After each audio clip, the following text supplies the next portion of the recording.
간혹 인생을 드라마라고 비유할 때가 많습니다. 여러분들의 인생 자체가 드라마라고 이제 비유할 때가 많죠. 우리가 먼저 제가 이 서문을 이야기하기 전에 먼저 우리 제목부터 한번 읽어볼까요? 시작. 세상에서는 조연처럼 천국에서는 주연으로. 제가 얼마 전에 드라마를 한 편 봤는데 제가 원래 드라마를 잘 안 봐요. 너무 재밌게 본 거예요. 그런데 그 드라마가 재밌던 이유는 주연이 워낙 연기를 잘해서 재밌는 게 아니라 깨알 같은 조연들이 워낙 출중하여서 주인공이 빛이 나는 그런 연기가 되더라고요. 그래서 너무 그 드라마를 재밌게 봤습니다. 주연이 주연처럼 보여지지 않고요. 모두가 주연 같은 그런 그 드라마를 보게 됐습니다. 그러던 중에 하나님께서 마음을 주신 거예요. 이 땅에서는 너희들이 조연처럼 살지만은 하늘에선 너희가 주연으로 살 거라는 거예요. 할렐루야. 오직 이 이야기에 대해서 기억하시고, 그러면 어떻게 조연처럼 사는 것이 맞는가? 또 왜 조연처럼 사는 것을 통하여서 하나님은 어떤 은혜들을 우리가 함께 나누시기를 원하며, 또 왜 조연처럼 살라라고 말씀하셨느냐? 오늘 본문을 통해서 우리가 은혜 받기를 원합니다. 인생은 드라마에 비유할 때가 많죠. 그 중에 인생이 왜 드라마틱하냐면요, 바로 이것 때문에 그렇습니다. 희노애락 때문에 그래요. 희노애락 때문에 어떤 것에 하나에 멈춰 있지 않고요, 여러 감정상에서 우리의 삶에서 풍부하게끔 우리의 삶을 이끌어가기 때문에 그렇습니다. 희노애락이라는 것은요, 감정을 이야기하는 건데요, 중국의 중용에서 처음 사용되었다고 합니다. 이 희노애락이라는 이 네 글자에는 여러 가지 뜻이 있습니다. 첫째로 희는요, 기쁠 희라는 희자를 쓰는데요, 기쁨을 나타냅니다. 그래서 한자에서는요, 사람들이 좋은 일이 일어났을 때 느끼는 감정적인 감정을 의미할 때 이 희자를 사용해요. 그래서 내가 이제 좋은 일들이 이루어진다, 행복한 일들이 이루어졌다, 그러면 기쁠 희를 사용하는 겁니다. 그럼 노자는 뭐냐면요, 성낼 노자를 사용해요. 내가 화가 났다? 이럴 때 분내고 성내다 라는 표현을 쓸 때 이 노자를 사용하는 겁니다. 사람들은 불공평한 상황이나 불만족스러운 일이 직면됐을 때요, 이러한 감정을 느끼고 돼요. 그래서 그때는 내가 화가 났다, 그래서 노자를 쓰게 되는 것입니다. 그리고 또 삶에서는요, 이 희와 노만 있는 것이 아니라 또 애가 있습니다. 그거는 슬플 애인데요, 슬픔을 의미하는 한자입니다. 인간의 삶에 불가피하게 마주하게 되는 부정적인 감정이 어쩔 수 없이 일어나는 게 있어요. 부모님의 아프심이라든지 또 뭐 주위에서의 그런 문제들을 통하여서 슬픔이 이제 삶 가운데 스며들게 되는 경우들이 있죠. 이런 감정은요, 상실, 이별, 고통, 그런 원인에 의해서 일어나기도 한다라고 이야기를 합니다. 그럴 때 우리는 슬플 애라는 마음을 이제 그 한자를 쓰게 되는 거죠. 그리고 마지막은요, 노래악, 즐길 낙이다라고 이야기를 합니다. 즐겁게 이제 좋은 것들이 일어날 때 이런 이야기를 쓰는데요, 중국 한자에는 이것을 즐거움을 나타내거나 즐거운 일이 일어났을 때 그렇게 그런 일들을 통하여서 느끼게 되는 기쁨, 그거보다 이제 더 중요한 건요, 강렬한 긍정적인 감정, 그런 걸 할 때 이거 이제 락을 쓴다는 거예요. 노래할 락. 그래서 이 모든 것이 누구에게 있냐면 바로 우리 인생 가운데 있다는 거예요. 어떤 한 가지만 우리 인생에 있는 것이 아니라, 불공평한 것이 아니라 희노애락이라는 이 네 가지가 우리 삶 가운데 누구나에게도 있다는 겁니다. 하나님께서 주시는, 우리에게 주시는 선물인 줄 믿으시길 바랍니다. 이 희노애락이 우리 삶 가운데 있어서 이 희노애락을 통하여서 우리의 인생이 드라마가 되는 거예요. 드라마틱하게 되고, 또 그것이 그것으로 끝나지 않고 그 드라마가 반드시 무엇으로 우리가 인생을 마감하게 되냐면요, 다 같이 따라할 거예요. 기승전결이 있다라는 거예요. 그래서 이 희노애락은요, 한 가지의 그 목적을 두고 있는 것이 아니라 기승전결이 있다. 올라갈 때도 있고 내려올 때도 있고 결과가 있다라는 겁니다. 그리고 이런 것을 우리 드라마에서는요, 각본이라고 얘기를 해요. 그 기승전결 같은 그런 인생을 각본이 있는 인생. 그래서 또 때로는 어떤 사람은 그냥 각본 없는 인생 뭐 산다 뭐 이런 표현도 쓸 때가 많지만, 실은 우리는 하나님 입장에서의, 하나님 은혜로서의 각본을 가지고 사는 거예요. 하나님의 각본입니다. 예수를 믿음으로 인해서 이미 결론 지어진 각본이에요. 많은 그 드라마가요, 새드 엔딩으로 끝나는 드라마는 거진 없어요. 다 어떻게 끝나요? 해피엔딩으로 끝나요. 자, 그렇다면은 우리가 드라마라고 말씀드렸죠. 우리 인생이. 그러면 우리 인생 끝은 뭘로 끝날까요? 해피엔딩으로 끝나는 줄 믿으시길 바랍니다. 아멘. 왜 그럴까요? 바로 예수 그리스도께서 승리하셨기 때문에 그래요. 우리가 지난주에도 말씀으로 은혜를 받았지만 하나님께서, 주님께서 오신 목적이 뭐예요? 우리가 믿음으로 승리하는 것이 목적인 거예요. 그런데 그 승리하는 목적 가운데는 어떤 그 놀라운 은혜가 있습니까? 이미 승리하신 예수 그리스도의 은혜가 우리 삶 가운데 있는 거예요. 그걸 우리가 인지하고 인식하고 알아가는 거예요. 우리의 인생은요, 주님과 연결되어질 때 그걸 인식하고 알아가는 상황입니다. 이것이 믿음이에요. 어떤 믿음이에요? 바로 내 인생이 승리로 끝날 것이다. 내 인생이 해피엔딩으로 끝날 것이라는 거예요. 예수 그리스도의 놀라우신 은혜를 통해서 이미 승리되어지고 해피엔딩으로 끝내야 되는 인생 되는 줄 믿으시길 바랍니다. 이것이 인생을 드라마로 비교하는 것이에요. 그 인생에는요, 기쁨과 슬픔, 성례함과 즐거움이 있습니다. 그래서 인생이라는 거예요. 그래서 그 인생을 우리는 드라마라고도 이야기를 하는 겁니다. 성경은요, 우리의 이야기, 바로 인생에 대한 이야기를 하고 있어요. 우리의 삶의 이야기며 우리의 인생의 이야기며 드라마와 같은 그런 삶을 녹여낸 거예요. 그래서 성경은요, 이미 쓰여진 성경이 아니라요, 여러분들이 성경을 이어가는 인생인 거예요. 할렐루야. 말씀이 이미 끝나고 66권으로 끝냈다라고 이야기하지 않습니다. 66권으로 끝난 그 말씀이 아니라요, 여러분들이 사는 동안 주님이 오시는 그날까지 말씀은 이어져 가게 돼 있어요. 누구의 인생을 통해서요? 여러분과 저의 인생을 통해서. 하나님이 저와 여러분들을 통해서 말씀이 더 드라마틱하게, 더 긍정적이고, 더 은혜스럽고, 더 완전하게 이어가시는 거예요. 그래서 이미 말씀은 지어졌다라고 생각할 수도 있지만 그렇지 않습니다. 성경은 여러분들이 써내려가고 있는 중인 집을 믿으시길 바랍니다. 그래서 사도행전 이후로도 여러분들이 성경을 계속해서 써내려가고 있는 거예요. 언제까지요? 주님 오시는 그날까지 우리의 인생의 성경의 이야기들은 계속해서 써내려가고 있다. 그런데 이 성경의 인생 중에서 하나님께서 우리에게 이야기하는 이야기가 있어요. 그것은 뭐냐면 너가 이 인생 가운데서 주인공 되지 말라라는 거예요. 이 인생 가운데서 넌 조연으로 살아라는 거예요. 그러나 하나님 나라에서 너는 주연처럼 살 거라는 겁니다. 이 세상에서는 조연처럼 살다가 하나님 세상에서는 주인공으로 등장하라는 거예요. 오늘 어떻게 하는 것이 조연처럼 살다가 하나님의 주인처럼 살 수 있는 것인지 오늘 말씀을 우리가 들여다보면서 또 말씀이 주시는 은혜를 나누다 보면서 우리가 하나님의 생각과 하나님의 은혜를 우리가 짚어가며 또 감동으로 받아들이는 시간 되길 간절히 원합니다. 요즘은요, 조연이요, 주인공보다 더 중요한 시대가 되었습니다. 과거에는요, 주인공만 중심이 되었어요. 그런데 요즘은요, 조연이 더 주인공 같아요. 그래서 어떤 영화나 드라마에서는요, 이런 이제 그 일들이 벌어집니다. 등장인물 중에서 조연이었는데 그 조연을 다시 뽑아서 그 사람을 주인공 삼아서 영화로 만드는 경우들이 많아요. 악인이었는데 그 사람을 뽑아서 영화로 만드는 경우들이 있더라는 거예요.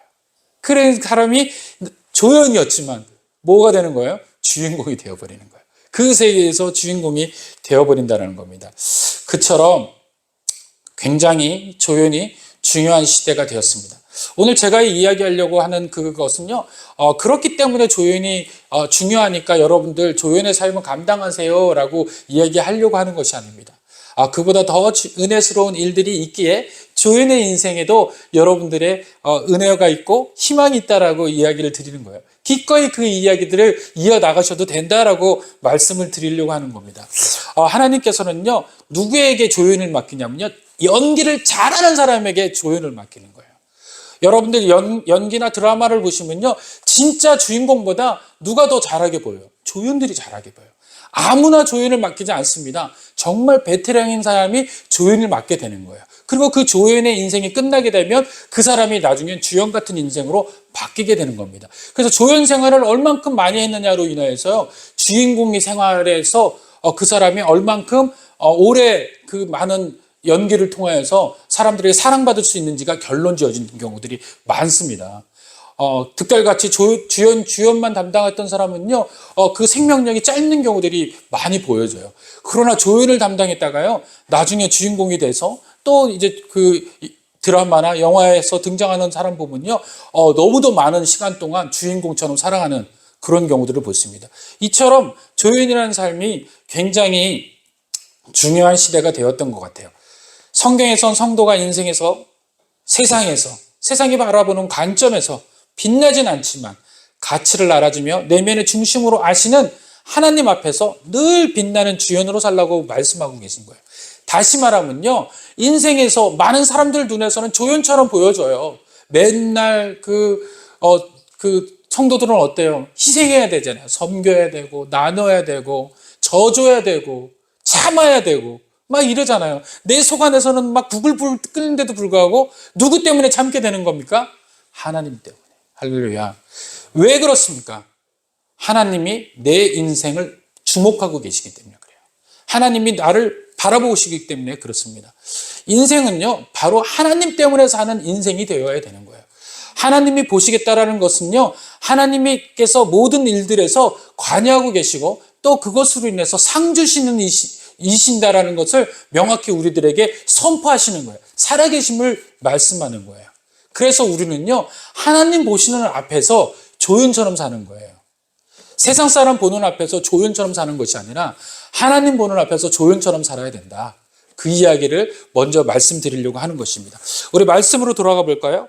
아주 중요한 이야기를 하고 있죠. 6장 1절에 이렇게 이야기합니다.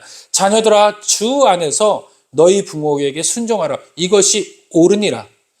자녀들이 부모에게 순종하는데 누구 안에서 그렇게 순종하라고요? 주님 안에서. 주 안에서라는 얘기는 뭐냐면 주님이 너를 보고 계시다라는 거예요.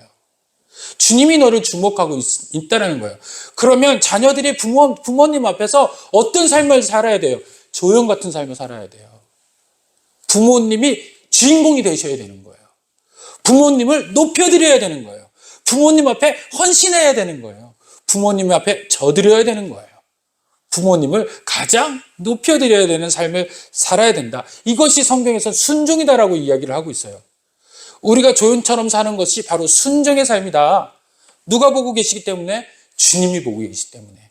할렐루야.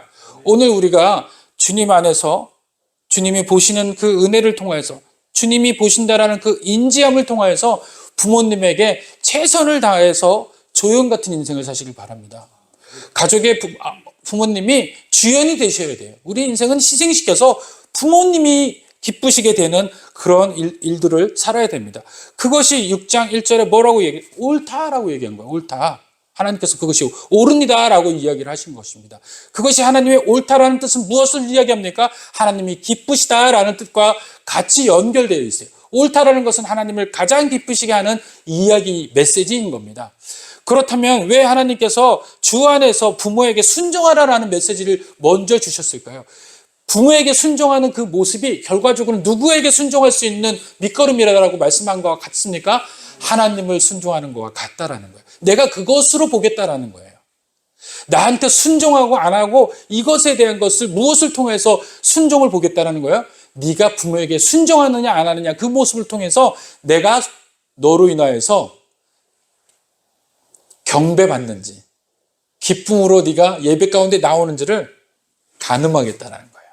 그래서 오늘 우리는 부모에게 순종하면 하나님에게 순종하는 것과 같은 은혜를 누릴 수 있을 줄 믿습니다. 그런데 그것이 순종으로 끝나는 것이 아니에요. 그리고 또 2절에 보니까 내 아버지와 어머니를 공경하라. 이것은 약속이 있는 첫 계명이다라고 얘기해서 순종과 공경은요 원래는 같은 맥을 이야기해요. 그런데 순종과 공경이 어느 때 이 순종하고 공경을 이야기할까요? 여기는 부모에게 자녀들에게 헌신할 때 순종과 공경이 오게 되는 거예요. 헌신 안 한 부모가 자녀에게 순종과 공경을 요구할 수도 또 스스로 순종과 공경을 하게 할 수도 없어요. 여기에는요 원리가 있는데 무엇이냐면 부모가 먼저 자녀들을 위해서 헌신했을 때 자녀가 그 모습을 통해서 부모에게 공경과 헌신을 할 수 있는 순종과 은혜를 나눌 수 있는 것이다 라고 이야기합니다. 이것이 하나님의 첫 계명이다 라고 말씀하고 있어요. 첫 계명이다라고 이야기하는 이 계명은요, 십계명 전체 중에서의 이야기를 하고 있습니다. 첫째서부터 넷째 계명은 하나님에 대한 계명을 이야기하고 있죠. 그 다음서부터 다섯째부터 마지막의 계명은요, 인간 사회에서의 누릴 수 있는 계명으로 가득 차 있어요. 인간 사회의 계명 중에서 가장 첫째 계명이 뭐예요? 내 부모를 공경하라예요. 그래서 이 공경은요, 하나님을 제외하고서 우리 사람 사는 그 공간에서 서로가 협력하고 나눌 때 그 중에서 가장 큰 첫째 계명이 뭐예요? 부모님을 공경하는 계명이에요. 그 계명과 하나님의 계명과 같다라는 거예요. 일치시키는 거예요. 할렐루야. 그래서요, 이 십계명을 보시면요, 우리는 멀리서 이 십계명을 바라볼 때 무엇이 눈에 보여야 되느냐? 따라합시다. 십자가가 보여야 돼요. 그래서 첫째 계명과 넷째 계명은 수직적 계명이에요. 하나님을 높이며 하나님을 공경하는 계명입니다. 그래서요, 수직적인 우리의 삶에 하나님과의 연결된 삶이 무엇보다도 중요하고요. 그 다음에 수평적 삶에 대한 것을 갖다 놔야 돼요. 그것이 뭡니까? 5계명서부터 10계명인 거예요. 그것이 인간에 대한 계명. 그래서 이 계명을 두 가지를 합하면 뭐가 되는 거예요? 다 같이 되면 십자가 계명이 된다. 그래서 그것을 봤을 때는 십자가가 보여야 되는 거예요. 뭘 이야기합니까? 그리스도인을 상징하는 거예요. 그리스도인이 바로 이 십자가 계명에 속해 있는 자입니다. 그래서 오늘 저와 여러분들은 이 6장에서 이야기하는 이 계명을 볼 때마다 우리는 부모님을 위해서 어떻게 공경할지를 생각할 때 십자가 계명을 생각하고, 그리고 인생을 살아갈 때 어떻게 살아가라고 말씀을 드리니까 조연처럼 살아가라. 가정 가운데서 부모님을 높여드리는, 또 부모님은 자녀를 높이는 그런 가정 가운데 살아가라. 그렇게 말씀하고 계신 줄 믿으시길 바랍니다. 이 십자가 관계가 우리 삶 가운데서 굉장히 중요한 관계로 계속해서 에베소서에서는 말씀하고 계세요. 우리가 봤을 때 그 부모님에게 주 안에서 순종하라는 이 이야기를 통하여서 우리는 예수님을 믿는 부모님에게는 잘하고 예수님을 믿지 못하는 부모님에게는 홀대하란 이 얘기를 하고 있는 이야기가 아니에요. 성도에게는요, 이 모든 부모님들에게 최선을 다하라는 거예요. 근데 만약에 불신자인 부모를 둔 지체가 있고 형제가 있으면 이 형제는 한 가지 더 붙이라는 거예요. 그것은 어떤 겁니까? 그 부모가 온전하게 하나님 앞에 그리스도로 인하여서 회심할 수 있게끔 더욱 섬기는 자가 되어야 된다는 거예요. 더욱 섬기는 조연이 되어야 된다는 거예요. 더 주인공을 높여드리는 삶이 되어야 되는 겁니다. 그래서 바울은 골로새서 3장 20절에 이렇게 이야기합니다. 모든 일에 순종하라. 어떤 특정한 것에 순종하라 이렇게 얘기하지 않습니다. 내 부모, 다시 말해서 예수님을 믿는 부모에게만 순종하라 이렇게 얘기하지 않아요. 내 부모, 돈 잘 버는 부모에게만 순종하라 이렇게 얘기하지 않는 거예요. 모든 부모에게 순종하라.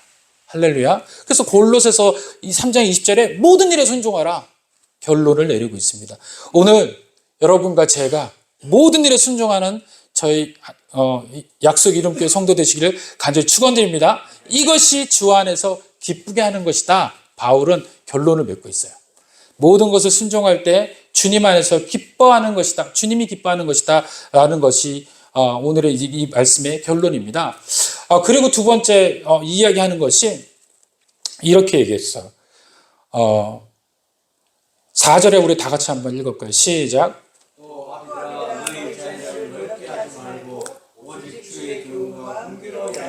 네, 두 번째는요, 부모에게 이야기를 하고 있어요. 자녀들을 노엽게 하지 말라라고 이야기를 하고 있습니다.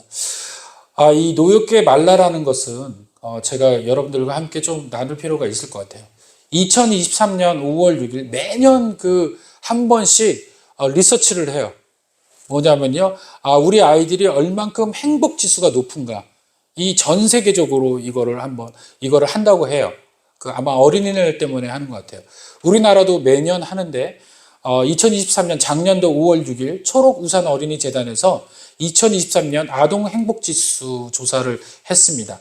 응답자 가운데 86.9%, 1940명이 행복지수가 최하였대요. 그러니까 89%가 86%, 거진 87%죠? 행복하지 않다라는 거예요. 어린 아이들이.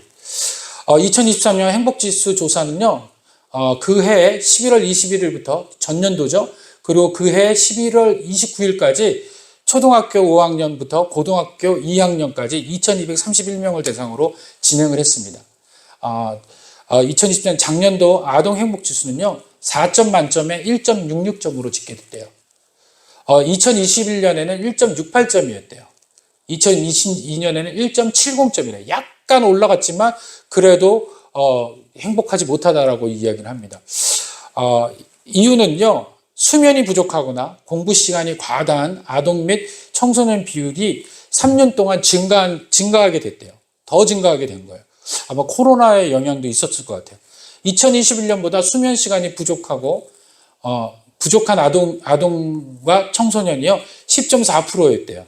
적정 기준보다 공부 시간이 긴 아이들은 14.5%였대요. 계속 공부는 높아지고 있어요. 과다한 공부로 운동은 부족해졌고요. 운동 시간이 부족한 비율이 2021년에는 92.7%였는데 2022년에는 87.5%로 하락했지만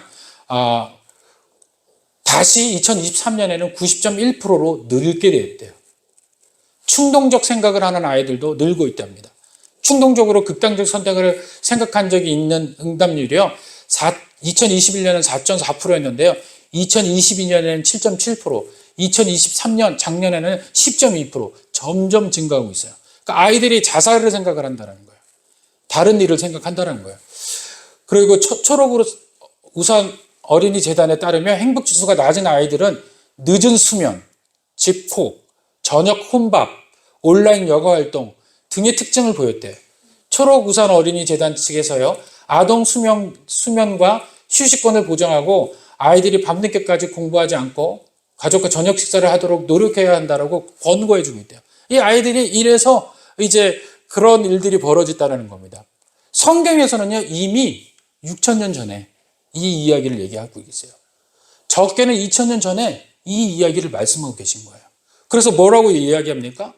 아비들아, 너희 자녀를 노엽게 하지 말라. 이렇게 이야기하는 거예요. 그런데 오늘 이 본문을 유심히 한번 바라보세요. 여기 누가 빠졌어요? 엄마가 빠졌어요. 엄마가. 노엽게 하는 자가 지금 누구인 거예요? 아비예요. 아비. 대부분 아비들이라는 거예요. 엄마는요, 이 사랑 관계를 통해서 노엽게 하지를 않아요. 그 관계가 있기 때문에. 그런데 자녀들을 노엽게 하는 대상들이 일부분 아빠라는 거예요. 그러니까 성경은 아비라는 거예요. 그거를. 뭐라고 이야기하느냐? 그러면 어린아이가 왜 노여울까? 우리 어린이들이 왜 노여울까를 생각해 볼 필요가 있어요. 첫째는 일방적일 때 노엽다라는 거예요. 자기 생각을 일방적으로 계속 이야기할 때 자녀들은 노여운 거예요. 자기 생각과 트러블이 생긴 거예요. 자기 생각이 아닌 거예요. 받아들일 수가 없는 거죠. 그런데 그걸 계속 푸시를 해요. 그러니까 이 아이들이 그것을 받아들이다가 이제 이게 터져버리는 겁니다. 그리고 두 번째는요, 이해할 수 없을 때 노엽게 된다는 거예요. 아버지의 이야기가, 부모의 얘기가 이해가 안 가는 거예요. 설득을 시키기 전에 강제적으로 훈계를 하는 것으로 그치니까 이 아이가 이걸 받아들일 수가 없는 겁니다. 우리가 상대를 만나서 어떤 그거 할 때 뭐 강제적으로 먼저 얘기하지 않아요. 먼저 상대를 이해할 수 있게끔 설득을 하고 하잖아요. 자동차를 운전을 하신 분들은 알지만 겨울에는 자동차를 예열을 시켜야 되잖아요. 그러고 난 다음에 시동을 걸고 예열하고 그 다음에 움직이잖아요. 이거와 같다라는 것이죠. 그리고 세 번째는요, 가치관이 다를 때 노엽다라는 거예요. 뭐 그 위에 할 수 있는 이해와 거진 상반된 똑같은 비슷한 이야기입니다. 네 번째는요, 이것이 제일 이제 문제예요. 무엇보다 대화가 안 돼서 노엽다라는 거예요. 대화를 해본 적이 없어요. 이거 지시만 나왔지 본질적 대화는 속에 있는 대화를 이야기한 적이 없어요. 속에 있는 대화를 이야기할 때 그것이 받아지는 것처럼 보였는데 다음에 가면 다시 원점으로 돌아가는 거예요. 그런데 이것을 제가 한 주 동안에 경험을 해봤습니다. 저희 큰아들과 제가 일본에서 트러블이 생겼던 거예요. 어떤 거냐면 소포를 붙이라고 그랬는데 이 친구가 그냥 건성으로 붙이다 보니까 왔는데 그 뭔가가 빠져서 온 거예요. 그리고 난 다음에 봤더니만 이미 그 세관에다가는 통관비를 냈고, 이 친구는 그 통관비라는 그 자체에 세 가지 물건이 들어가 있어서 통관비를 낸 거예요. 두 가지거나 한 가지였을 땐 통관비를 안 물어도 되는 거예요. 그런데 보내온 건 몇 가지였을까요? 두 가지였어요. 하나를 뺀 거예요. 자기가 모르게. 그러니까 저는 자녀에게 이런 것도 못 해봤어 라는 그것 때문에 이 아이를 이해를 못 하는 거예요. 그래서 이 아이에게 이제 훈계라 아닌 훈계를 했죠. 근데 이 아이는 이것을 난생 처음 해보는 거예요. 생활에서. 처음 붙여보고 뭘 해보는 거죠. 그것도 일본이라는 그 국가와 국가 간에 뭘 붙여보는 건 처음인 거죠. 그러니까 우리가 택배 보내는 그런 순서와는 틀린 거예요. 그러니까 너무도 처음인 건데 그것을 아버지는 너무도 당연한 것처럼 이야기를 하니까 자기의 생각과 틀린 거죠. 그래서 생각한 게 뭐냐면 아버지는 이것도 하나 용서 못하나? 이런 생각을 이제 하게 된 거죠. 그러고 난 다음에 하나님께서 이 말씀을 주시면서 제 마음에 들어와서 말씀을 하시는데 놀라운 이야기를 하시는 거예요. 이 아이가 세상 가운데서 인생 가운데서 그 일을 경험했다면 상처도 받고 타인에 의해서 어떤 질책도 받고 어려움들, 곤란을 받을 거라는 거예요.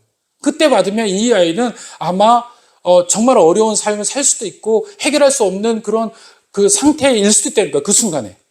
그런데 너라는 자녀, 그 아버지라는 사람을 보낸 이유는 뭐냐? 깔때기처럼 하라는 거예요. 그 아이가 세상에서 직접 받는 그것을 미리 경험할 수 있는 깔때기가 되게 하라. 그때 제가 무너지기 시작했습니다. 제 방법은요, 이 아이를 감싸주고 이 아이가 사회에서 좀 더 스마트하고 똑똑한 생활을 하기 위해서 이 이야기를 왜 이것도 몰라라고 이야기를 하면서 강압적으로 이야기했는데 하나님의 생각은 그게 아닌 거예요.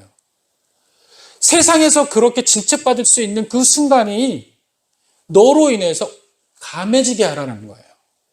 그러면 적어도 너는 그 아이에게 어떻게 돼요? 방패가 되어주고 기쁨이 되어주고 또 그 아이가 마음껏 놀 수 있는 운동장이 되어줘야 된다는 거예요. 그런데 너마저도 세상 기준으로 그 아이에게 그렇게 지적하고 그렇게 한다면 그 아이는 어디에서 운동장처럼 뛰어다니며 어디에서 소리 지르겠냐라는 겁니다. 할렐루야. 부모가 그 일을 감당해 줘야 된다는 거예요. 부모는 깔때기여야 된다는 거예요.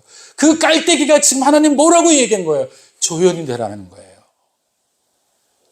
인생 앞에 조연이 되라는 거예요. 아이 앞에 조연이 되라는 거예요. 아이가 주인공이 되게 하라는 거예요. 그리고 너는 걸러주라는 거예요. 그 아이가 더욱더 좋은 일들을 할 수 있게끔. 오늘 저와 여러분들 수천 년 동안 전해져 있던 모든 아비들에게 훈계하시는 우리 하나님의 말씀을 듣기를 원합니다. 오늘 하나님 말씀 이렇게 이야기합니다. 아비들아, 너희 자녀들을 노엽게 하지 말라. 오직 주의 교훈과 훈계로 양육하라. 너의 세상적 기준으로 훈계하지 말라라는 거예요. 오직 주의 말씀으로 훈계하고 양육하라는 거예요. 그 말씀이 그릇되지 않도록 하라는 거예요. 거기에 너 감정 실지 말라라는 거예요. 말씀을 줄 때도 감정 실어서 줄 때가 많아요. 너 이래서 하나님 말씀 봤어? 이럴 때가 많아요. 그러지 말라는 거예요. 깨닫고 깨닫지 않든지는 그 아이에게 남는다는 거예요. 그 이유가 뭘까요? 저를 좀 마실래? 그 아이가 인격이기 때문에 그렇습니다. 할렐루야. 그 아이를 위해서도 저를 위해서도 여러분들을 위해서도 십자가에 못 박혀 죽으신 예수님이 각각의 인격들을 구원하기 위해서 죽으신 거예요. 부모만을 위해서 십자가에 못 박혀 돌아가신 게 아니라 부모만을 위해서 십자가에 못 박히신 것이 아니라 누구의 길을 때문에 또 못 박히신 거예요? 자녀 한 사람을 위해서도 못 박히셨다는 거예요. 그렇기 때문에 그 자녀에게 함부로 내가 이야기할 수 있는 권리가 없다라는 거예요. 오직 그렇게 할 수 있는 분은 주님이시라는 거예요. 왜? 주님의 피값으로 그를 샀기 때문에. 그도 인격처럼 대우하라. 오늘 이 얘기는 누구에게 이야기합니까? 아비들의 이야기하는 것인 줄 믿으시길 바라요. 엄마들은 잘하고 계십니다. 이대로 하시면 될 것 같아요. 그런데 오늘 이 이야기의 결론에서 이 1절서부터 4절까지의 이야기에서 하라고만 하지 않으셨어요. 그걸로만 족하다라고 얘기하지 않았어요. 뒤에 결론은 뭐라고 나옵니까? 3절 다 같이 시작. 이것은 네가 잘 되고 땅에서 장수하라. 상급이 있어요. 어떻게 됩니까? 잘 되고 땅에서 장수하는 거예요. 그 위에서 자녀는 부모를 위해서 순정하고 또 부모는 자녀에게 노엽게 하지 않고 하는 이 모든 일들에서 하나님께서 주시는 상급이 있다는 거예요. 장수하고 잘 된다라는 거예요. 잘 되기 위하십니까? 그러면 순종하시길 바랍니다. 그러고 난 다음에 세상 가운데 나갔을 때 우리들에게 행하는 모습들을 5절에서 이야기해줘요. 두 가지를 이야기합니다. 첫 번째는 사회생활하면서 누구에게 의탁하는 삶을 살고 계신 분들, 직장인들을 이야기하고 있는 거예요. 그들에게 뭐라고 이야기해요? 종들아 두려워 떨며 성실한 마음으로 육체의 상전에게 순종하기를 그리스도께 하라. 이게 무슨 얘기입니까? 다시 말하면 어떤 얘기예요? 순종의 삶을 살아라는 거예요. 주인을 높이라는 거예요. 네가 맡고 있는 주인을 최선을 다해서 섬기라는 거예요. 이 이야기는 어떤 거예요? 조연으로서의 삶은요, 성실한 삶을 이야기해요. 철저하게 주인공을 위해서 헌신하는 삶이 조연의 삶입니다. 자기를 높이면 그 순간 조연의 삶은 끝나는 거예요. 자기가 주인공 돼버리는 거예요. 그런데 조연의 삶은요, 성실하게도 자기에게 맡겨진 삶을 최선을 다하는 삶인 줄 믿으시길 바랍니다. 그것이 종과 또는 주인과의 관계예요. 그래서 종들은요, 성실한 마음으로 육체의 상전에게 순종하기를 그리스도께 하라. 열심히 해야 되는 줄 믿으시길 바랍니다. 그런데 그것이 어떻게 해야 되는지 아주 구체적으로 해서 눈 가림 형식으로 하지 말라라는 거예요. 눈 가림 형식으로 하지 말라. 다시 말하면 누가 보고 있다라는 거예요? 주인 예수 그리스도께서 보고 계시다.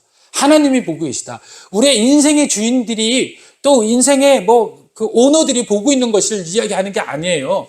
그보다 더 높이 계신 하나님이 우리를 보고 계시다라는 거예요. 그래서 우리가 할 때는 그 오너를 기쁘게 하려는 모습이 아니라 하나님을 기쁘시게 하는 모습으로 살라라는 거예요. 그런 모습으로 사는 그런 저와 여러분들이 되길 원합니다. 하나님의 뜻을 행하고 그리스도의 종들처럼 마음으로 최선을 다해서 주인을 섬기라는 거예요. 그리고 기쁜 마음으로 섬기기를 주께 하라는 거예요. 실망할 때 많고 실족할 때 많잖아요. 그럼에도 불구하고 주님을 기쁘시게 한다는 생각으로 이 이야기는 지금 내가 하는 업무는 내가 이분을 기쁘게 하는 게 아니라 온전히 우리 주님을 위해서 기쁘게 한다. 주님이 나를 조연처럼 살라고 했을 때 내게 어떤 상급을 준다라는 게 주님에게 약속받았다. 그래서 더욱더 하나님을 위해서 살라라는 이야기입니다. 그러고 난 다음에 9절에 이렇게 이야기합니다. 상전들아 너희도 그들에게 이와 같이 하고 위협을 그치라. 이는 그들과 너희 상전이 하늘에 계시고 똑같은 이야기하고 오너들에게도 그 모든 일들이 누구에게 있다는 거예요? 하늘에 있다는 거예요. 하늘에 있다. 그래서 여기에는 두 가지 성경에서는 오늘 두 가지 이야기를 우리들에게 이야기를 하고 있습니다. 조연처럼 살아야 되는 거고 그 다음에 두 번째 키워드는요 뭐냐면요 가치 있게 사는데 다 같이 따라합시다. 피차라는 단어를 잊지 마시길 바라요. 누가 어떻게 해야 돼요? 서로가 서로를 위해서 조연처럼 사는 인생을 말하는 거예요. 한쪽만 조연처럼 인생 사는 것이 아니라 상대도 조연처럼 인생을 살아주는 그런 협치를 이야기를 하는 겁니다. 그래서 내가 먼저 조연처럼 살게 되면요 상대도 자기도 모르게 조연처럼 살게 되는 그런 은혜들을 끄집어낼 수가 있어요.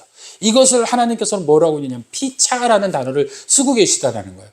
네가 해야지 상대가 그렇게 한다라는 이야기를 하고 계시는 것입니다.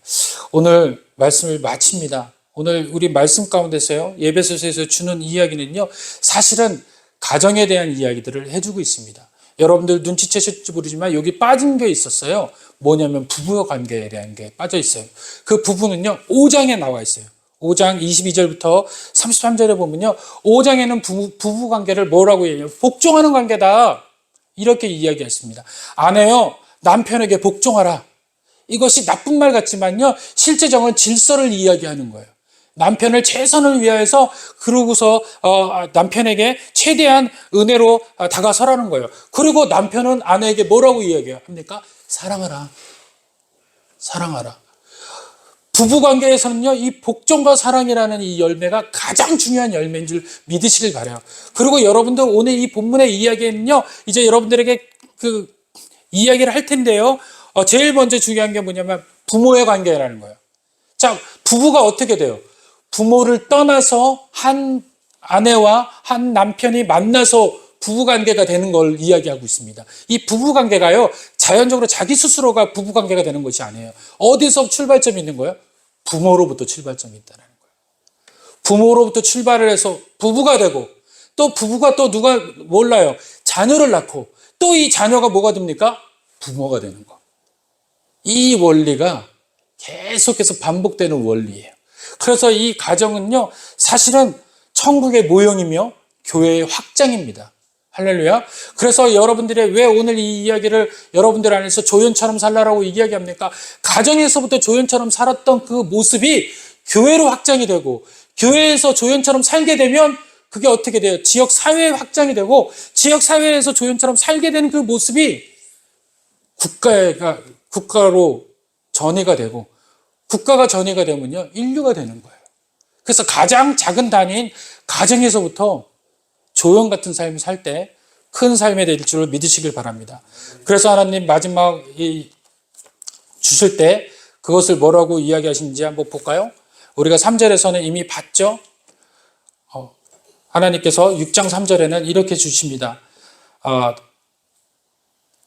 너희가 잘 되고 땅에서 장수하리라 라고 이야기를 하고 계세요. 그리고 8절에는 뭐라고 이야기를 하시냐면요, 주께로부터 그대로 받을 줄을 알아라 라고 이야기합니다.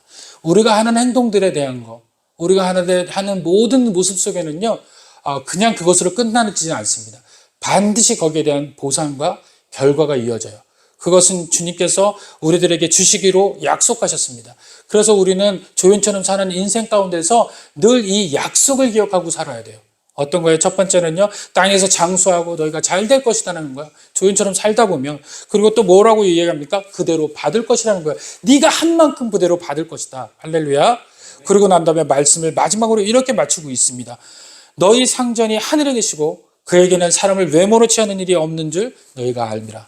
너희가 알아야 된다는 거예요. 외모로 취하지 않는다는 거예요. 그럼 뭘로 본다는 거예요? 너희 행위로 보겠다는 거예요. 우리의 열심으로 보겠다는 거예요. 우리의 최선을 다하는 모습으로 우리가 평가될 줄로 믿으시길 바랍니다. 그래서 하나님은 천국에서 우리를 어떻게 이제 바꿔놓으세요? 주인공처럼 바꿔놓는다는 거예요. 그래서 여러분들의 이 본문의 말씀의 은혜 가운데 가장 우리들에게 주신 메시지는요, 예수님이 우리의 삶 가운데 조연처럼 사셨다는 거예요. 주님이 우리를 주인공 되게 하기 위해서 자신을 헌신하고 아끼시면서 사셨다는 거예요. 그래서 교회는 주의 몸된 교회가 되고, 주의 몸된 교회는요, 이 땅에 주님의 모습처럼 세상에 다가갈 때 조연처럼 살게 되어야 된다는 것입니다. 오늘 말씀 속에서 세상에서는 조연처럼, 천국에서 주연으로 살아가게 되는 저와 여러분 되기를 간절히 축원드립니다. 기도하겠습니다.